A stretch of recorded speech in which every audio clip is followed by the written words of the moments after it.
The mountain air tasted like pine and regret when I first saw the house. My house now, according to the lawyer's crisp envelope that had arrived 3 weeks after Marcus's funeral. I stood at the edge of the gravel driveway, my second-hand Honda looking pathetic against the backdrop of timber and stone that rose 3 stories into the overcast sky. The lawyer had called it a modest mountain property. Modest. The word felt obscene here, where floor-to-ceiling windows reflected clouds like mirrors, where the wraparound deck could have hosted my entire apartment building. Marcus had never mentioned this place. Not in our 2 years of marriage, not in the bitter 6 months of divorce proceedings.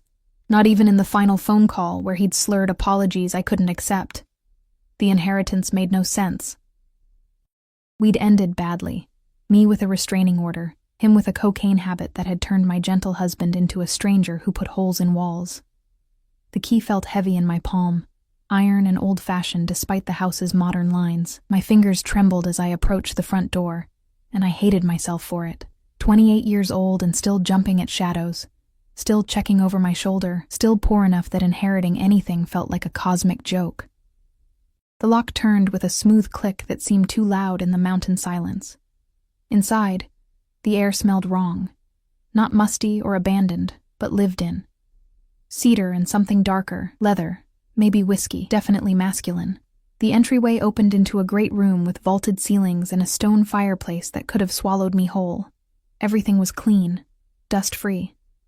The leather couch still held the impression of someone sitting there recently. My pulse quickened. The lawyer had said the property had been empty for months. I moved deeper into the house, my sneakers silent on the polished hardwood. The kitchen gleamed with stainless steel and black granite. A coffee mug sat in the sink. White porcelain with a small crack along the rim. I touched it with one finger, dry, but not dusty. "You're early." The voice came from behind me, and I spun so fast my hip slammed into the counter. Pain shot through my side, but it was nothing compared to the shock of seeing him. He stood in the doorway I'd just passed, impossibly tall in the frame, dressed in black slacks and a charcoal shirt with the sleeves rolled to his elbows. Dark hair, perfectly cut. A face that could have sold watches or cologne. Sharp jawline, dark eyes that seemed to calculate everything in a single glance. Young, maybe early 30s, but carrying himself with the kind of authority that made age irrelevant, and he was looking at me like he owned me. My voice came out strangled. "Who are you? This is my property." "Is it?" He moved into the kitchen with fluid grace, each step deliberate. No rushed movements, no aggression. Somehow that made it worse. Marcus's widow. Amelia, isn't it? The way he said my name, like he'd tasted it before, rolled it around, decided he liked the flavor, made my skin prickle. "How do you know my name?" I backed up until the counter pressed into my spine. "What are you doing here?" "I could ask you the same question." He reached past me, close enough that I caught his scent. Bergamot and something smoky. Expensive cologne that probably cost more than my rent. He opened a cabinet and pulled down 2 glasses. "But I already know the answer. The lawyer sent you the key. Told you this was yours now. Didn't mention the complications." "What complications?" He poured amber liquid from a crystal decanter into both glasses, then slid one across the granite toward me. I didn't touch it. Marcus owed me. His voice was quiet, almost gentle, which somehow made the words more menacing. "Substantially. This house was collateral." "That's not—" "I inherited this legally. I have papers." "I'm sure you do." He lifted his glass, watching me over the rim. Marcus was very good at paperwork, less good at honoring his debts. The room suddenly felt too small, the mountain silence outside too vast. No neighbors, no witnesses, just me and this stranger who moved through my inherited house like he belonged here more than I did. "I don't know anything about Marcus's debts," I said, trying to keep my voice steady. "We were divorced. Whatever he owed you has nothing to do with me." "Doesn't it?" He set down his glass with a soft click. "You accepted the inheritance. That comes with responsibilities, his debts, his mistakes." He paused, and something flickered in his dark eyes. Something that might have been amusement or might have been threat. "His widow." "Ex-wife," I corrected sharply. "The paperwork says widow." He tilted his head slightly, studying me. Marcus died before the divorce was finalized. A technicality, perhaps, but an important one. Legally, you were still married. Legally, you inherit everything, including what he took from me. My mouth went dry. I don't have anything of yours. Not yet. He moved closer, and I pressed harder against the counter, hating how small I felt, how trapped. He stopped just inside my personal space, close enough to touch, but he didn't. Just looked down at me with those calculating eyes. But you will. You're going to help me find it. I don't know what you're talking about. Marcus stole something from me 3 months before he died. Something irreplaceable. Something worth more than this house. More than his pathetic life. His voice stayed quiet, conversational. But there was steel underneath. He hid it here. And you're going to help me look. And if I refuse? The question hung in the air between us. He smiled then, and it didn't reach his eyes. You won't. He reached out slowly, giving me time to flinch away, but I forced myself to stay still, and picked up a strand of my hair between his fingers. The touch was feather light, almost tender. You're alone here, Amelia. No family. No money. Working double shifts at that cafe downtown just to make rent on your studio apartment. Marcus left you nothing but debts in this house. You need this property. You need to sell it, start over, maybe finally finish that degree you abandoned. My blood turned to ice. How do you know? I know everything about you. He released my hair and stepped back, giving me space that somehow felt more threatening than his proximity. I know you take the bus because your car barely runs. I know you eat ramen 4 nights a week. I know you haven't spoken to your mother in 3 years because she blamed you for Marcus's problems. I know you're scared, tired, and desperate for a way out. Tears burned behind my eyes, but I refused to let them fall. You've been watching me. I've been protecting my interests. He picked up his glass again, swirled the liquid. Marcus was a problem that solved itself. But what he took from me is still missing. You're the key to finding it.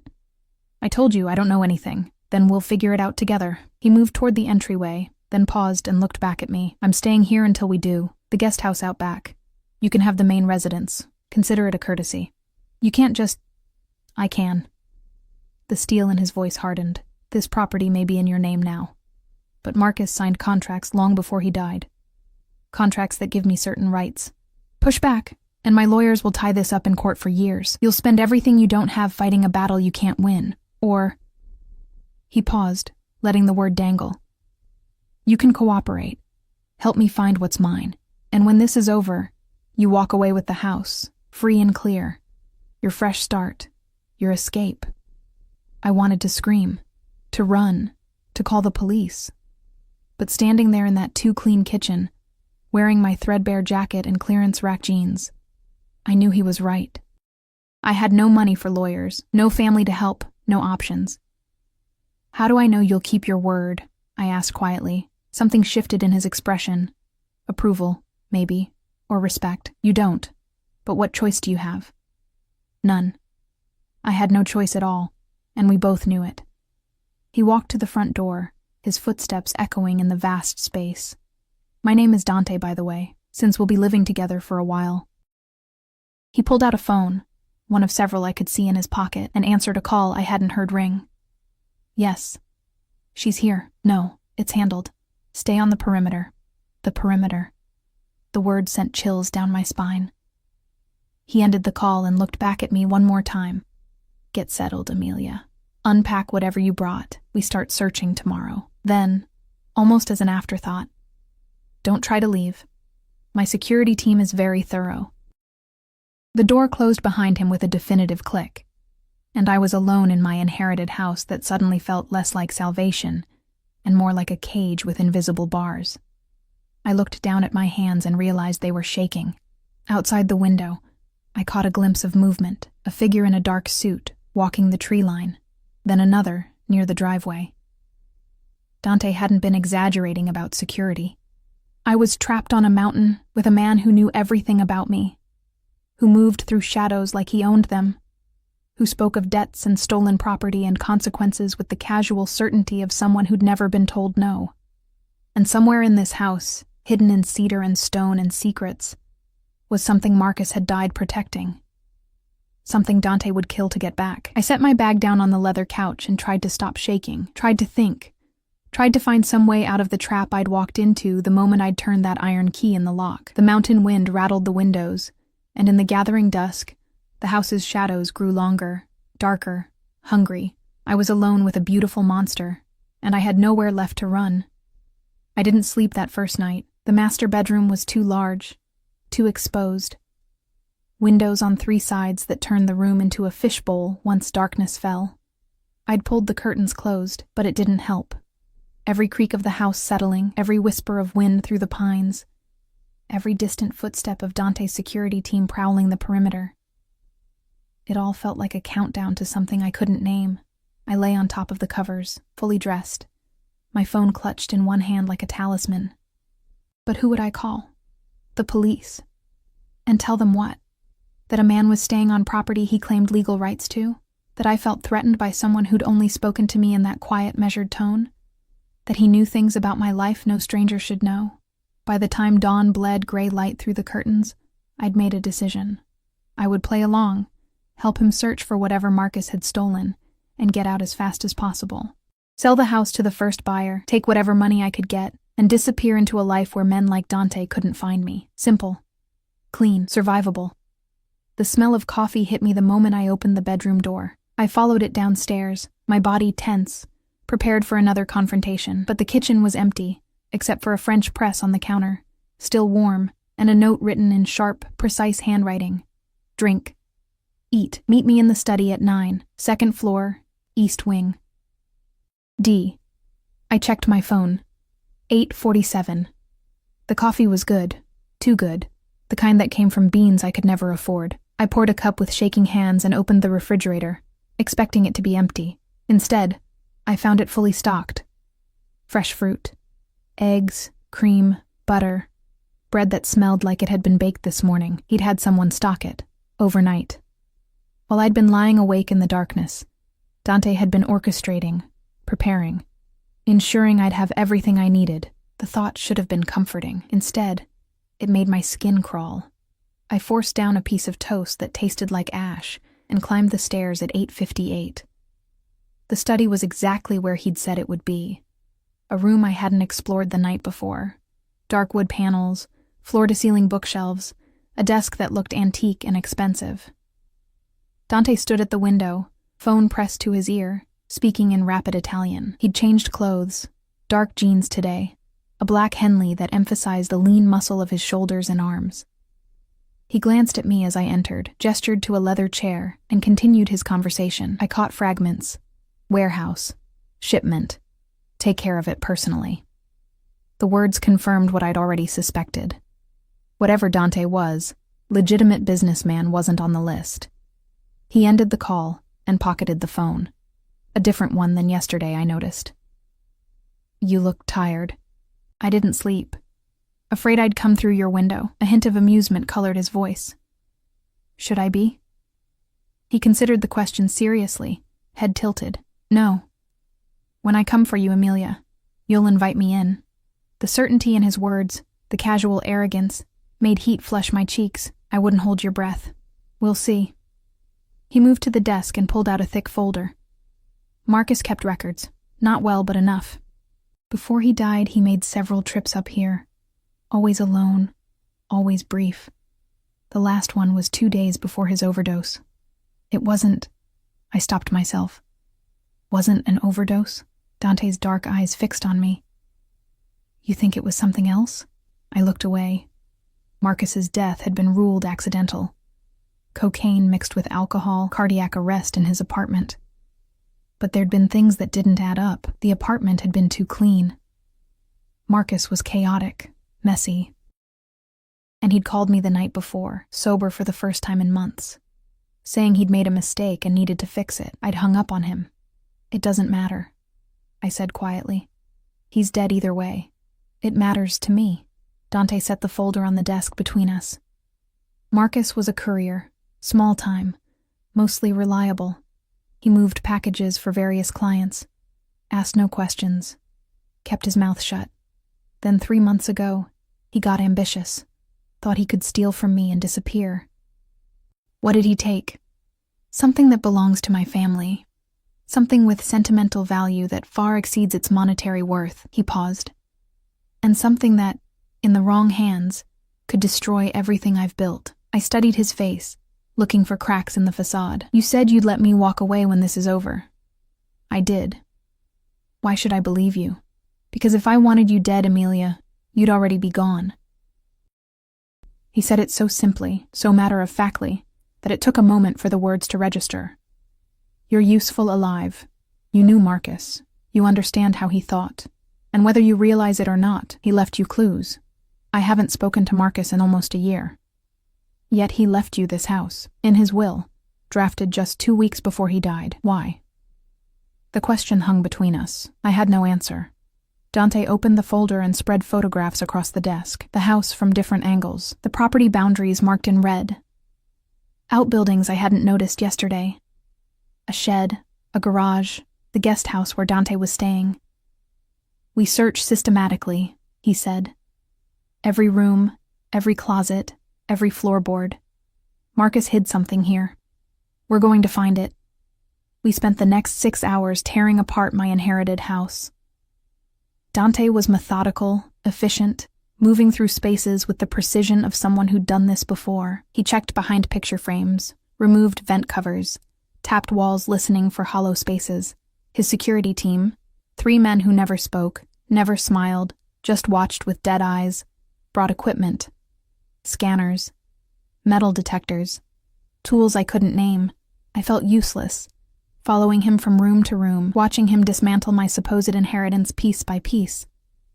Here, he handed me a box from the hall closet. Go through this. Look for anything unusual.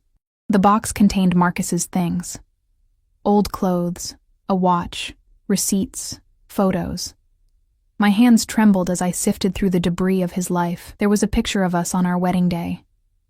I looked so young, so hopeful. Marcus looked clean-cut, handsome, nothing like the hollow-eyed stranger he'd become. You loved him. Dante's voice came from behind me, closer than I'd expected. Once. I set the photo down. Before the drugs. Before everything fell apart. What happened? Started staying out all night. He changed. Coming home paranoid, aggressive. Money disappeared from our account. Then the drugs showed up. Then the men he owed money to. I looked up at Dante. Men like you. I never sold Marcus drugs, but you used him. He was paid well for his services. What he did with the money was his choice. Dante crouched beside me, close enough that I could feel the heat radiating from his body. You think I corrupted him, made him into something he wasn't, didn't you? No, Amelia. I just gave him opportunities to reveal who he already was. His hand covered mine on the box, warm and steady. People don't change. They just stop pretending. I pulled my hand away, pulse racing. Is that what you tell yourself? To sleep at night? I sleep fine. He stood, towering over me again. Take a break. You're shaking. I'm fine. You're exhausted. He pulled out his phone, a third one, I counted, and sent a text. Lunch will be here in 20 minutes. Go wash your face. Breathe. I wanted to argue, to prove I wasn't weak, wasn't affected by his proximity or his casual dominance, but my legs felt unsteady as I stood, and the room tilted slightly. Dante caught my elbow, steadying me. When did you eat last? This morning. The toast. 1 piece of toast. He guided me toward the stairs, his grip gentle but unyielding. You're running on empty. That ends now. I don't need you to... I need you functional. Which means fed, rested, capable of thinking clearly. We reached the master bedroom and he released me. Lunch. Then we continue. He left before I could respond, his footsteps fading down the hallway. I locked the bedroom door and leaned against it, my heart hammering. The way he'd touched me, not violent, not cruel, just possessive, like I was something he'd already decided belonged to him. It terrified me more than any threat, because part of me, some traitorous part I didn't want to acknowledge, had liked it. Lunch arrived exactly 20 minutes later. Italian food from a restaurant that definitely didn't deliver to the middle of nowhere. Dante had ordered enough for 4 people. We ate in the kitchen, the silence thick between us. Tell me about the night Marcus called you, he said finally. I set down my fork. How do you... Phone records. Tell me. I took a breath, steadying myself. He called around midnight. He sounded different, clear. Said he'd made a terrible mistake and needed to make it right. That he was sorry for everything. Then he asked me a strange question. Dante leaned forward. What question? He asked if I remembered the first place we talked about running away to, when we were young and stupid and thought we could escape everything. And where was that? I looked at Dante, at the intensity in his dark eyes, and felt something shift. This mattered. This was important. A cabin, I said slowly. His grandfather's cabin. Up here. Somewhere in these mountains. Marcus used to talk about it all the time. Said it was the only place he'd ever felt safe. Dante stood so abruptly his chair scraped against the floor. Show me the property maps. Now. We spread them across the kitchen table. The main house, the guest house, the garage, all marked clearly. But there, at the edge of the property line, almost hidden in the dense tree cover, was a small structure I'd missed before. A cabin. Dante was already moving, phone to his ear, barking orders in Italian. We go now, before it gets dark. It's barely 2. Now, Emilia. He grabbed a jacket from the hall closet and tossed me one. My men will sweep the perimeter first. Then we go in together. Why together? He looked at me, and for the first time, I saw something beyond control in his eyes. Something that might have been need, because if it's there, if Marcus hid what I think he hid, I need to know you see it. I need you to understand exactly what your husband took from me. He opened the door, cold mountain air rushing in, and what it's going to cost to get it back. The walk through the woods felt endless. Dante's security team moved ahead of us, silent shadows checking sight lines and approach angles. Dante stayed close to me, one hand hovering near the small of my back. Not quite touching, but ready to grab me if I stumbled. The cabin appeared through the trees like something from a nightmare. Weathered wood, sagging porch, windows dark as dead eyes. One of Dante's men emerged and nodded. Clear. Dante pulled a gun from somewhere under his jacket, matte black, efficient, terrifying, and gestured for me to stay behind him. The cabin door hung open, broken lock dangling. Someone had been here, recently. We stepped inside, and the smell hit me immediately.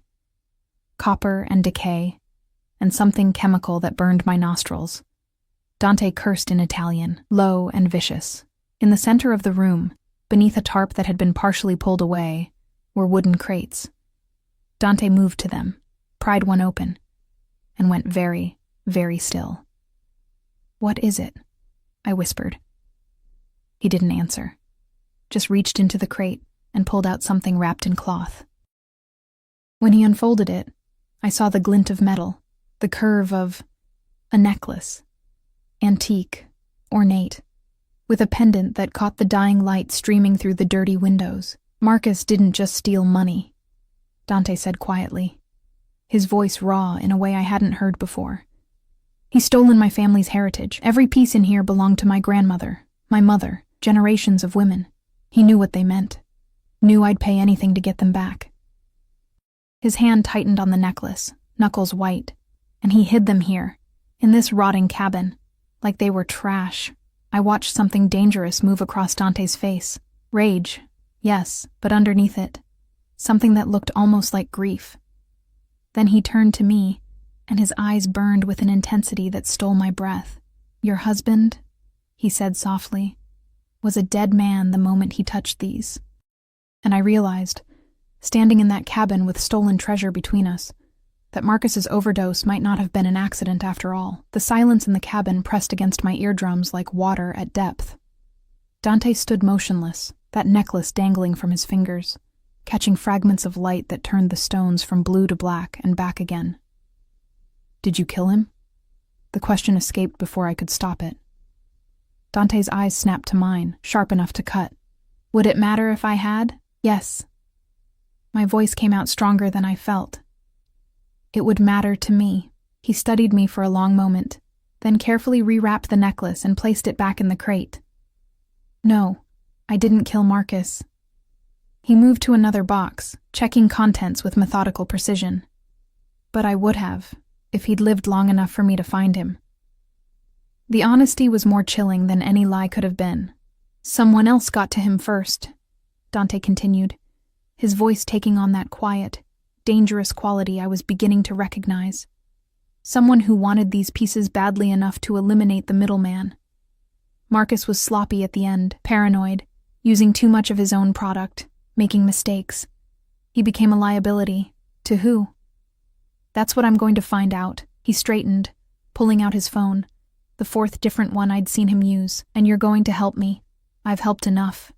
You have what you wanted. We had a deal. The deal was you help me find what Marcus took. He moved toward me, each step deliberate, and I backed up until my spine hit the cabin wall. But finding it isn't enough anymore.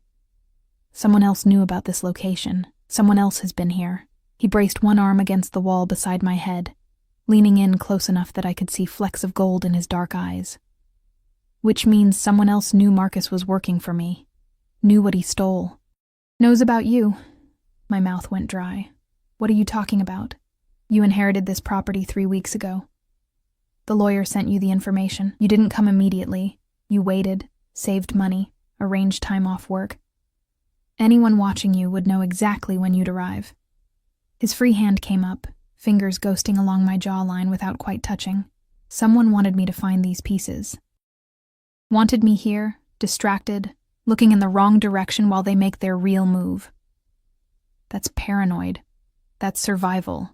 He dropped his hand and stepped back, but the intensity in his gaze never wavered. In my world, Emilia, paranoia keeps you breathing, trust gets you buried. He turned to his security team, rattling off instructions in Italian. They began carefully loading the crates, handling each piece like the precious artifact it was. Dante made several calls, his voice low and urgent, switching between Italian and English with fluid ease.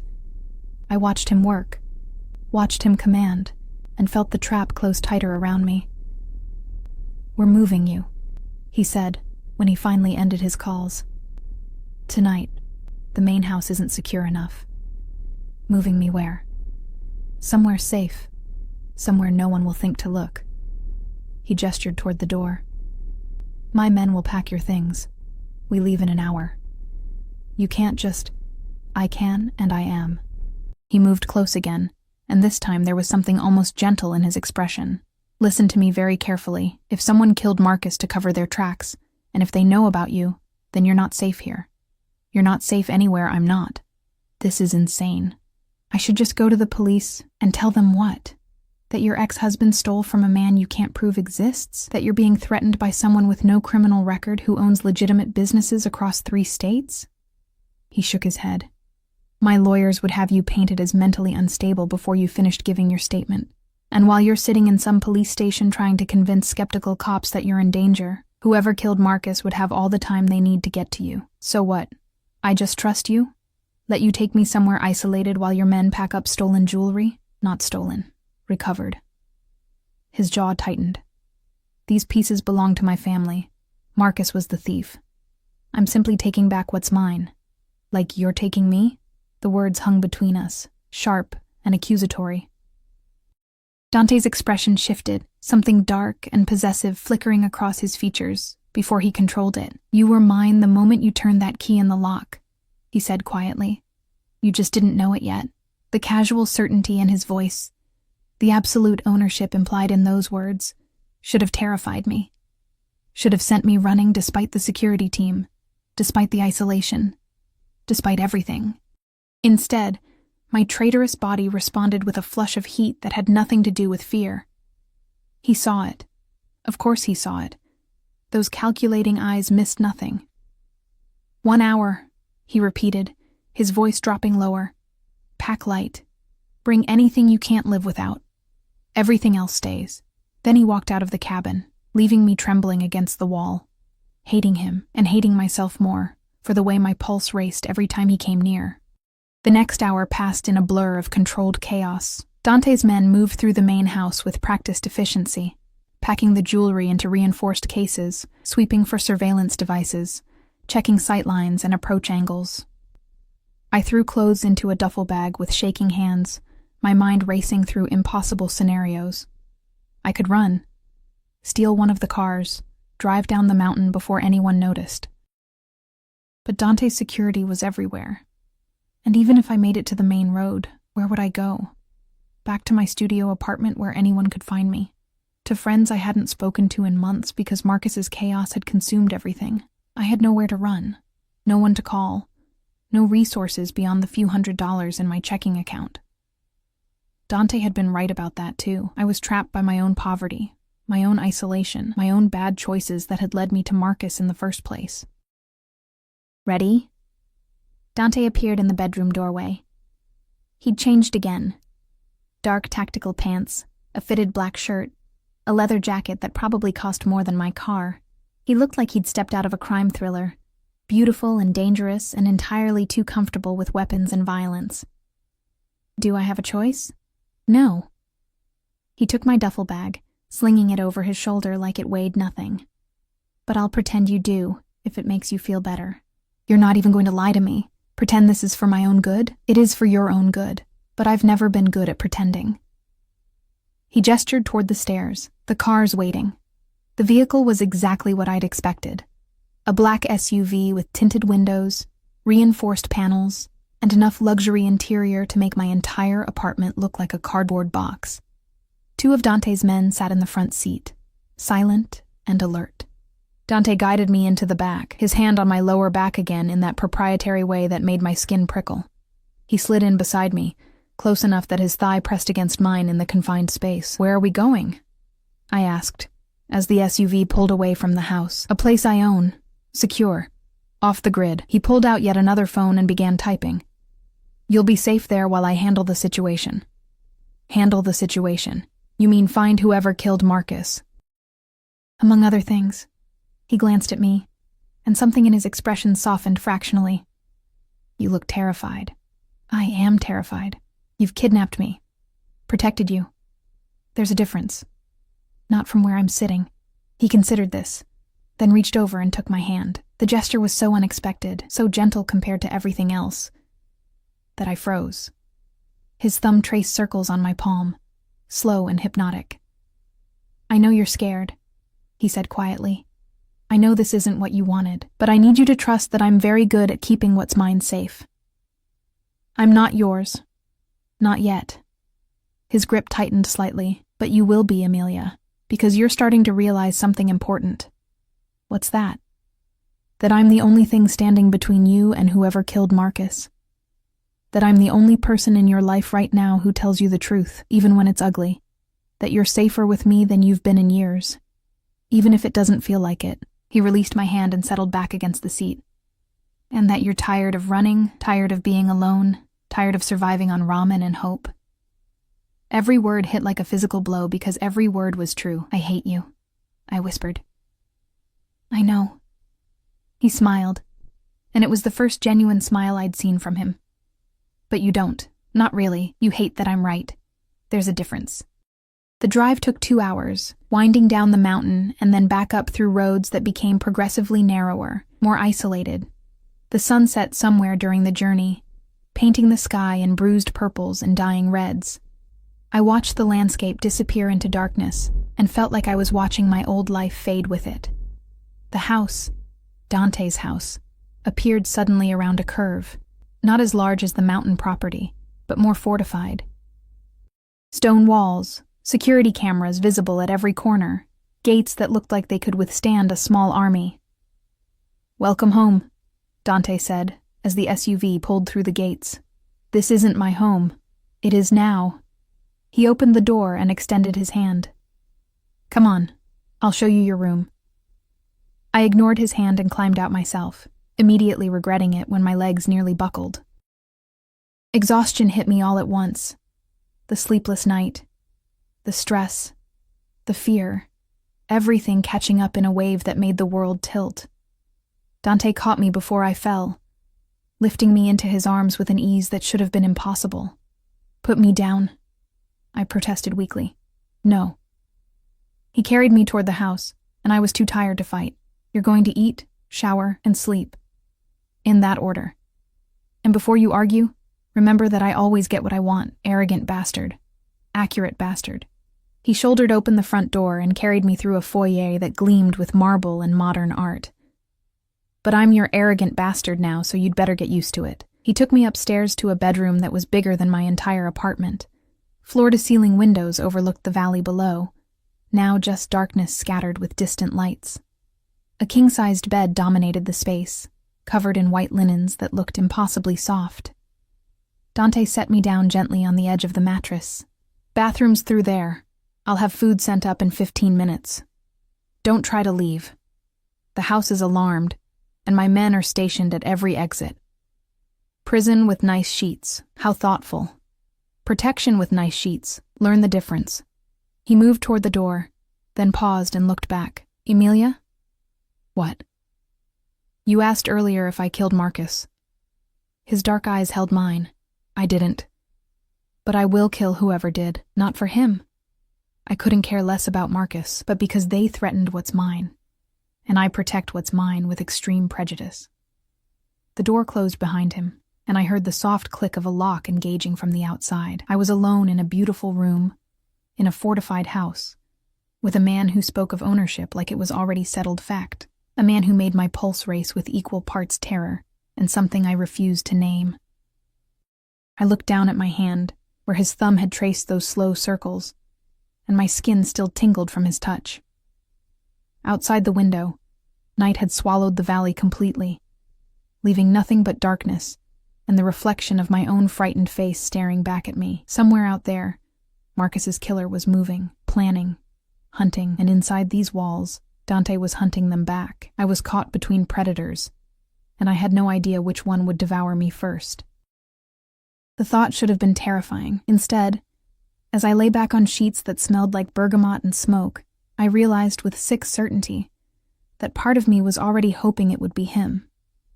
I woke to sunlight streaming through unfamiliar windows and the smell of coffee that didn't come from a cheap drip machine. For a moment, I forgot where I was.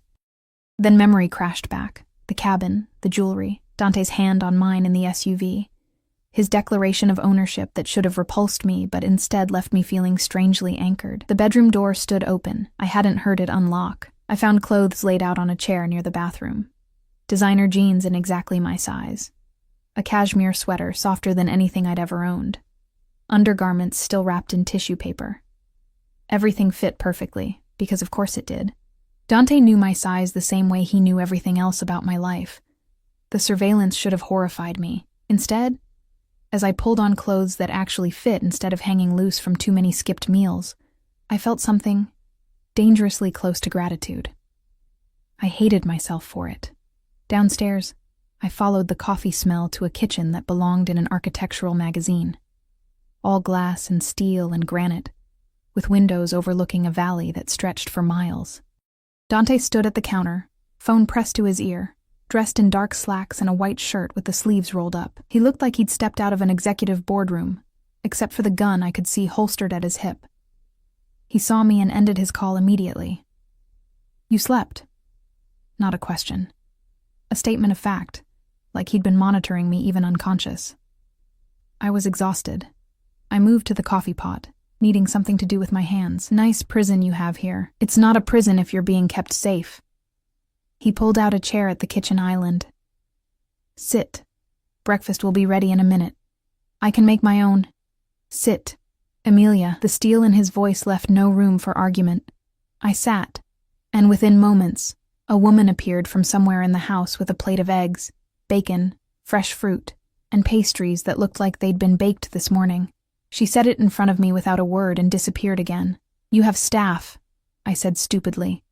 I have people who ensure my life runs smoothly. Dante poured himself coffee and leaned against the counter, watching me with that intense focus that made me feel like a specimen under glass. Eat. I picked up a fork, my hand steadier than yesterday. What happens now? Now I find out who killed Marcus and who knew about the jewelry. He pulled out his phone, I'd lost count of which one, and showed me a photograph. Recognize him. The man in the photo was older, maybe 50s, with the kind of face that spoke of too many late nights and bad decisions. Something about him tickled at the edge of memory. I don't know. Maybe. I studied the image closer. Marcus had a lot of friends I never met. People he worked with. His name is Victor Rossi. He runs operations for the Calabrese family out of Chicago. Dante swiped to another photo, this one showing Victor in conversation with someone whose face was obscured. He was in the area 2 weeks ago, right around the time Marcus's lawyer would have sent you the inheritance papers. You think he killed Marcus? I think he was there when Marcus died. Whether he pulled the trigger himself or just watched. Dante shrugged, the gesture elegant and dismissive. Either way, he's involved. And he's coming for what's left. What's left? Dante's eyes locked on mine. You. The word hung in the air between us, heavy with implication. I don't understand, I said quietly. I'm nobody. I don't know anything. Marcus and I barely spoke for months before he died. But you inherited his property, his accounts, his records. Dante set down his phone and moved closer, pulling out the chair beside me. And more importantly, you're his widow, which means legally, you have claim to anything he possessed, including things Victor believes belong to him. Like what? Information, codes, account numbers. He reached out and tucked a strand of hair behind my ear, the gesture intimate and possessive. Marcus was sloppy, but he wasn't stupid. He would have kept insurance, proof of who hired him, what they wanted, where the money went. That information makes you valuable, and valuable things attract dangerous attention. My appetite vanished. I set down my fork with a trembling hand. So I'm bait. No. His hand cupped my cheek, thumb brushing my cheekbone. You're protected. There's a difference.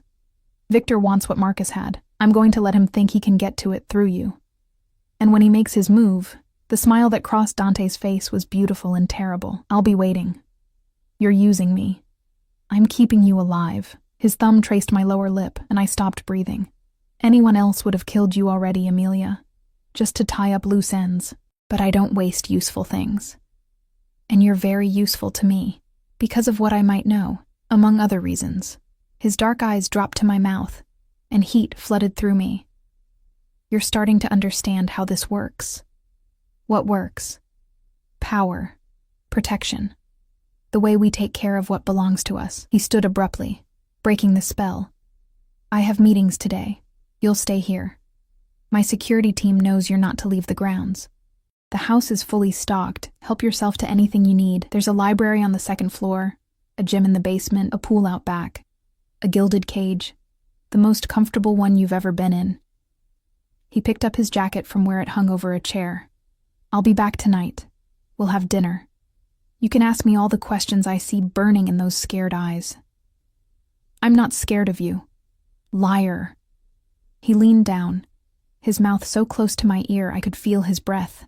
But you're not scared enough. That's what makes you interesting. Then he was gone, leaving me alone in that beautiful kitchen with half-eaten breakfast and a pulse that wouldn't slow down. The day stretched endlessly. I explored the house because there was nothing else to do. Room after room of expensive furniture and original art, and the kind of quiet that came from thick walls and isolation. I found the library Dante had mentioned, shelves packed with books in multiple languages. First editions. Rare volumes. A collection that spoke of old money and careful curation. I pulled out a leather-bound copy of Dante's Inferno and almost laughed at the irony. Of course he'd have this. Of course he'd name himself after the poet who'd written about hell. I read until my eyes hurt, trying to lose myself in Italian poetry I could barely understand. But my mind kept drifting to Dante's hands on my face, his thumb on my lip, the casual way he'd claimed ownership like it was already decided. The sun was setting when I heard voices from downstairs, male, speaking rapid Italian. I moved to the top of the stairs and listened, catching fragments. Victor, warehouse, tomorrow night. Trap, then Dante's voice, quiet and deadly. She stays here. No one gets close to her. Anyone tries. You have permission to eliminate them. She. Me. He was talking about me. I retreated to the bedroom before anyone saw me eavesdropping, my heart hammering. Tomorrow night. Whatever was coming, it was happening soon. Dinner appeared on a tray at 7, more food than I could possibly eat, perfectly prepared. I picked at it while sitting on the bed, watching darkness swallow the valley below. Security lights dotted the perimeter, and occasionally I'd catch glimpses of Dante's men patrolling. He'd meant what he said about protection. This wasn't just a house, it was a fortress. Dante appeared in my doorway at 9, loosening his tie with one hand while scrolling through his phone with the other. He looked tired for the first time since I'd met him. Shadows under his eyes, tension in his shoulders. Long day? I asked before I could stop myself. Productive day. He pocketed his phone and studied me. You've been thinking too much. I can see it on your face. You told your men to kill anyone who gets close to me. You were listening. A hint of approval colored his voice. Good, you're learning to pay attention. Is Victor coming here? Not here, but soon. Dante moved into the room, shedding his jacket and tossing it over a chair. I'm moving up the timeline. Tomorrow night, we're going to give him what he wants. Which is? You. He saw my expression and held up a hand. Relax. You'll be wired, surrounded by my best men, and I'll be close enough to put a bullet in anyone who breathes wrong. But Victor needs to believe he's gotten to you. Needs to think he's won. And then what? Then I find out what he knows about Marcus's death. Find out who else is involved. Find out if there are more pieces of my family's history scattered across criminal networks. He sat on the edge of the bed, close enough to touch. And then I end him. The casual way he said it, like he was describing picking up dry cleaning, should have terrified me. Instead, I found myself asking, have you killed people before? Yes. No hesitation, no shame, just honesty, when necessary, when they threaten what's mine or betray my trust. I don't enjoy it if that's what you're asking, but I don't lose sleep over it either. And you think I can just be okay with that? With you? I think you already are. He reached out and took my hand, pulling me closer until I was sitting right beside him. I think you've been alone so long that having someone willing to burn the world down to keep you safe sounds less like a threat and more like a promise you've been waiting your whole life to hear. The words hit too close, cut too deep. Tears burned behind my eyes, and I looked away. Hey. His hand cupped my chin, gently turning my face back to his. I'm not judging you. I'm telling you I see you. The real you. Underneath all that fear and pride. The woman who stayed with Marcus even when he became a stranger. The woman who works herself to exhaustion just to survive. The woman who walked into that mountain house expecting salvation and found me instead. And what did you find? I whispered. Someone worth keeping. His thumb brushed away a tear I hadn't felt fall. Someone who doesn't break easy. Someone who looks at me like I'm dangerous but doesn't run. Someone who makes me want things I stopped wanting years ago. Like what? Like this. He leaned in slowly, giving me time to pull away, to say no. To remember that he was a criminal and I was his prisoner, and nothing about this was right or sane or safe. I didn't pull away. His mouth was warm on mine, gentle in a way that contradicted everything else about him. No force, no demand, just exploration. His hand slid into my hair, cradling my head while his lips moved against mine with devastating patience. I kissed him back because I was tired of being alone, tired of being scared, tired of pretending I didn't feel the pull between us. Because his words had stripped away every defense I'd built, and underneath them was just a woman who needed, someone to see her as worth protecting. When he finally pulled back, his dark eyes searched mine. Tell me to stop. I can't. Tell me you don't want this. I can't do that either. Amelia, something almost like pain crossed his face. If we do this, if I make you mine completely, there's no going back. I don't share. I don't let go. You become part of my world, my life, my every decision. You understand what that means? It means I stop running, stop being alone, stop pretending I can survive on my own when we both know I'm drowning. I touched his face, feeling the stubble along his jaw. It means I choose the devil I know over the one that killed Marcus. I'm not a devil. I'm worse. But his hands pulled me closer, settling me against him. Devils eventually let you go. I won't. Promise? The word came out broken, desperate, revealing everything I'd tried to hide. He heard it, heard the plea underneath, the loneliness, the exhaustion, the need to finally stop fighting and let someone else carry the weight. I promise. He kissed me again, deeper this time, claiming me with mouth and hands, and the certainty that radiated from him. You're mine now, Emilia, mine to protect. Mine to keep. Mine to possess in every way that matters. Yours. I whispered against his lips, and felt the last of my resistance crumble. He laid me back on the white sheets, and covered my body with his. And outside the fortress walls, Marcus's killer was hunting. But inside, wrapped in Dante's arms, I finally stopped shaking. I woke wrapped in Dante's arms, sunlight painting gold across his sleeping face.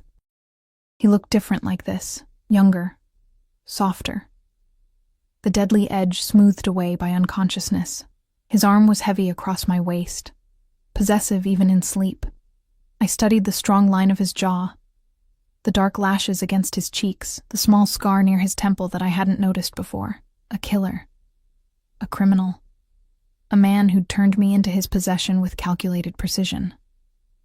And somehow, lying there in his bed with his scent on my skin and his warmth surrounding me, I felt safer than I had in years.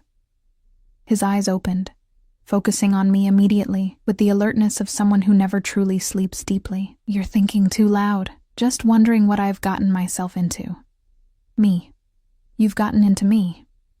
He pulled me closer, kissing my forehead with surprising tenderness. No regrets? Ask me after tonight. I traced the scar near his temple. What happened here? Knife fight. I was 19 and stupid. He caught my hand, pressed it to his lips. Still have the scar to remind me that arrogance gets you cut, and yet you're still arrogant. I learned to be better at it. He sat up, muscles shifting under skin, and reached for his phone on the nightstand. 3 messages appeared on the screen, and his expression hardened. Victor's moving faster than expected. We need to accelerate the timeline. Fear spiked through me. How fast? Tonight. He knows you're here. Probably has had surveillance on the property for days. Dante's jaw tightened, which means he's desperate. Desperate men make mistakes, and I'm going to exploit every single one.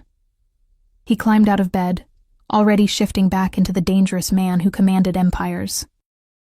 Watching him dress was like watching someone put on armor, each piece of clothing another layer of control, until the vulnerable man who'd held me was buried under the calculating predator. What do I need to do? I asked. Exactly what I tell you, when I tell you, without question. He turned to face me, and his eyes were hard. Lives depend on your obedience tonight, Emilia. Mine, yours, my men's. You hesitate, you question, you panic. People die, understand? I nodded, throat tight. Say it. I understand. Good. He moved to the closet and pulled out a dress I hadn't seen before. Deep, emerald green, elegant and expensive. Wear this. Do your hair, your makeup. You're going to look like someone worth taking. The day crawled by in agonizing slowness. Dante disappeared into his office with his security team, planning and coordinating with the precision of a general preparing for battle. I bathed, dressed, made myself beautiful with cosmetics that had appeared in the bathroom like everything else. Already there, already anticipated. The woman in the mirror looked like someone else. Someone polished and expensive, wearing a dress that hugged every curve and heels that made my legs look impossibly long. I barely recognized her. Dante found me standing there, staring at my reflection. He came up behind me, hands settling on my waist, and met my eyes in the mirror. Perfect. He kissed my neck, just below my ear. Victor won't be able to resist, and if something goes wrong, it won't. Absolute certainty. I've done this 100 times, Kara. I know every move, every angle, every possible outcome. You're safe because I say you're safe. That's not how the world works. It's how my world works. He turned me to face him, hands framing my face. Trust me. Just for tonight. Trust that I won't let anything happen to you. I looked into those dark eyes and found myself nodding. Okay. Okay. He kissed me once, hard and possessive. Let's go end this. The warehouse sat on the outskirts of the city, industrial and abandoned looking from the outside. Inside, Dante's men had transformed it into a trap. Lighting positioned just right, cameras hidden in shadows, weapons stashed at strategic points. He'll come in through the east entrance, Dante explained, showing me a tablet with the building's layout. You'll be here, in the main floor, sitting at this table, visible but not obviously bait. I'll be in the rafters with a sniper rifle. My men will be positioned here, here, and here. He pointed to locations around the perimeter. The moment Victor shows himself, the moment he reveals what he knows, I end this. You mean you kill him? Yes. No apology. No justification. Just fact. He killed Marcus to cover his tracks. He'll kill you for the same reason. I'm simply being more efficient about it. A tech appeared and began fitting me with a wire. Small, nearly invisible, tucked against my skin beneath the dress. Dante supervised every step, his hands occasionally brushing mine, steadying me when I trembled. Remember, he said quietly, you're scared but trying to hide it. You think you're meeting someone who can help you understand what Marcus was involved in. You don't know I'm here. You don't know this is a trap. You're just a frightened widow looking for answers. I don't have to act that part. I know. He kissed my forehead. That's what makes you perfect for this. They positioned me at a metal table in the center of the warehouse floor. A single light overhead creating a pool of illumination in the darkness. I could feel Dante's presence somewhere above me. Could sense his men in the shadows. But I'd never felt more alone. Minutes stretched into eternity. Then I heard it. Footsteps. Multiple sets. Approaching from the east. Victor Rossi emerged from the darkness with 3 men flanking him.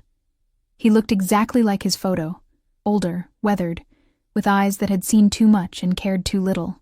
He smiled when he saw me, and it was the smile of a shark. Mrs. Moretti. His accent was thick, Eastern European underneath the American veneer. Thank you for agreeing to meet. You said you had information about my husband. I kept my voice steady, remembering Dante's instructions. About what he was involved in. Oh, I have information. Victor pulled out the chair across from me and sat, his men spreading out to watch the perimeter. Your husband was a thief. He stole from very powerful people. People who don't forget, who don't forgive. The jewelry, I said, the pieces he hid in the cabin. Victor's eyes sharpened. So you found them. Good. That makes this easier. Where are they now? Somewhere safe. Nothing is safe for me, Mrs. Moretti. He leaned forward, and I caught the smell of cigarettes and old violence. Marcus learned that lesson too late, but you're a smart girl. You can give me what I want, and I'll let you walk away. Start over somewhere new, forget any of this ever happened, and if I refuse, then you join your husband in the ground.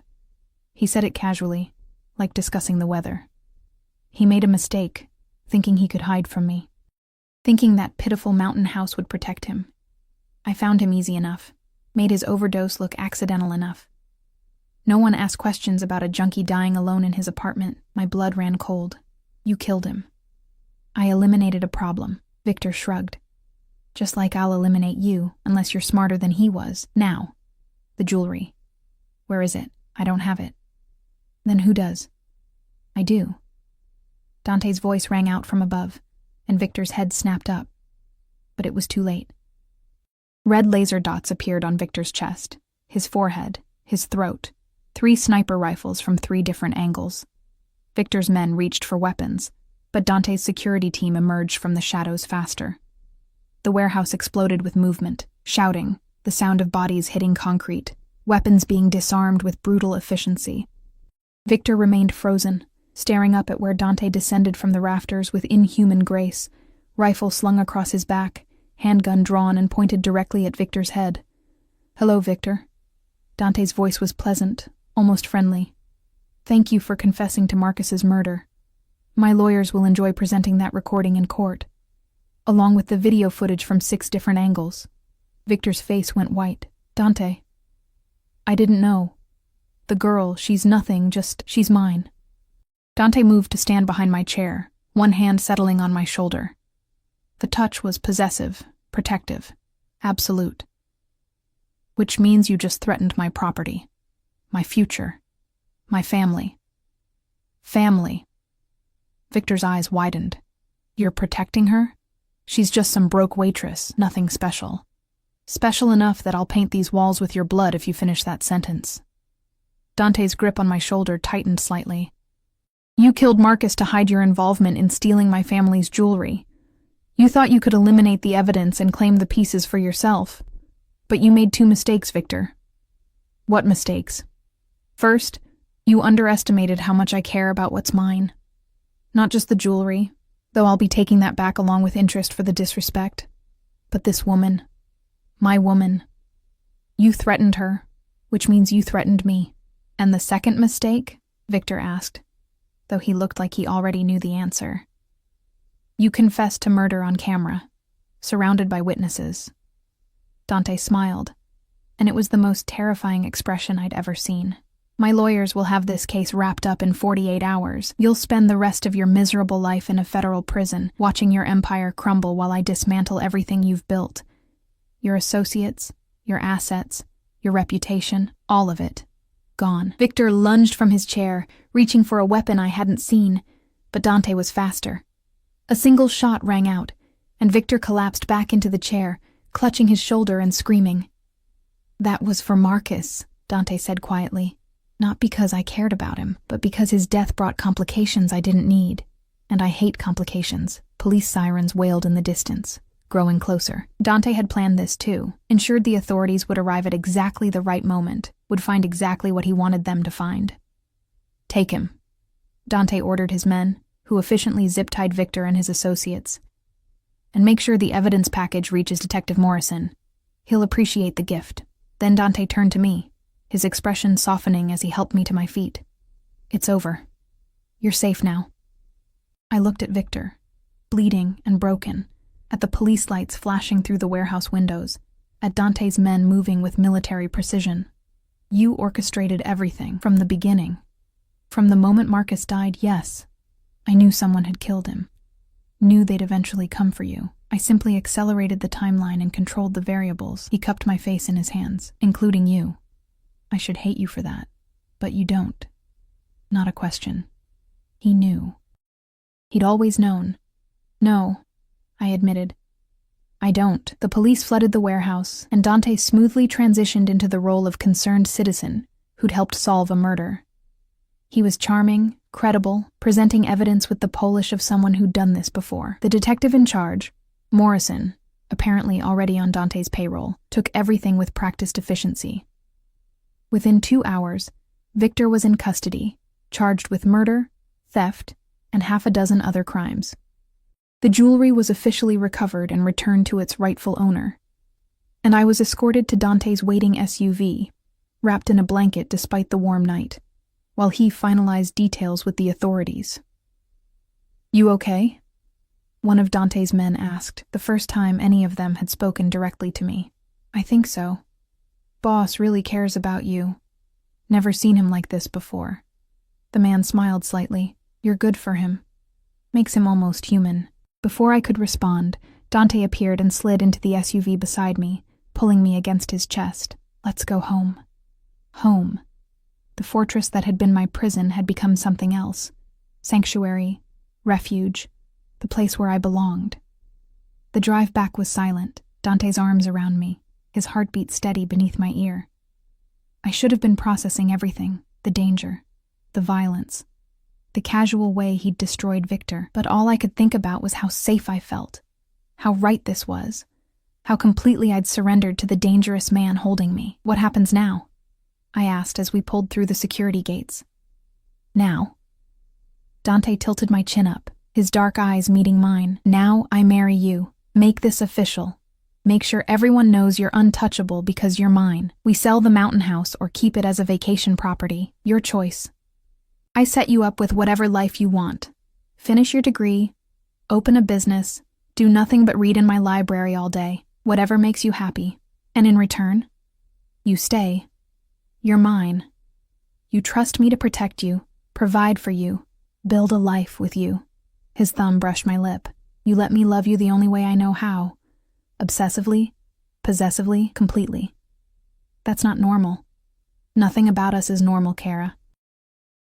Normal is what you had with Marcus. Safe, predictable, ultimately destructive. What I'm offering is dangerous, intense, and absolutely permanent. He leaned in, his mouth a breath away from mine, So tell me, do you want normal? Or do you want me? I thought about my studio apartment, my double shifts, my lonely nights and desperate budgets. I thought about Marcus and his broken promises, about Victor's cold eyes and casual violence. I thought about Dante's hands on my face, his absolute certainty, his promise to burn the world down to keep me safe. You, I whispered. I want you, then you have me. He kissed me deeply, sealing the promise, forever. 3 months later, I stood in Dante's study, our study, wearing his grandmother's sapphire necklace and a wedding ring that felt surprisingly natural on my finger. The mountain house had sold for enough money to erase every debt Marcus had left me. I'd enrolled in online classes to finish my degree. Dante's world had become my world, dangerous but honest, violent but protective, everything out in the open instead of hidden behind lies. He found me there, looking at a photograph from our small wedding. Just us and a judge, simple and perfect. Regrets? He asked, wrapping his arms around me from behind. None. I leaned back against him, feeling his strength, his certainty, his absolute commitment. Though you were right about one thing. Just one? You said I'd invite you in eventually. You were right. I'm always right. He turned me to face him, and his smile was genuine, warm, nothing like the dangerous mask he showed the world. But you made me work for it. I respect that. Good. Because you're stuck with me now. Stuck. He laughed, the sound rich and genuine. Kara, I've been stuck on you since the moment you walked into that mountain house, scared and beautiful and absolutely perfect. Everything else was just me being patient while you figured out what I already knew. And what's that? That you were always mine, from the first moment, in every way that matters, forever. He kissed me there in the study, surrounded by books and stolen jewelry returned to its rightful place, in the fortress that had become our home. Outside, his security team patrolled. Victor rotted in prison, the world turned without touching us. And I, the broke waitress who'd inherited a dead man's secrets, had found something I'd stopped believing in: safety, protection, and a love so fierce it would destroy anyone who threatened it. Dante had been right about everything. He always was. But I'd been right too. Sometimes the devil you choose is better than the one hunting you. And sometimes, wrapped in dangerous arms that would never let go, you finally stop running and start living. The mountain wind couldn't reach us here. Nothing could. We were home.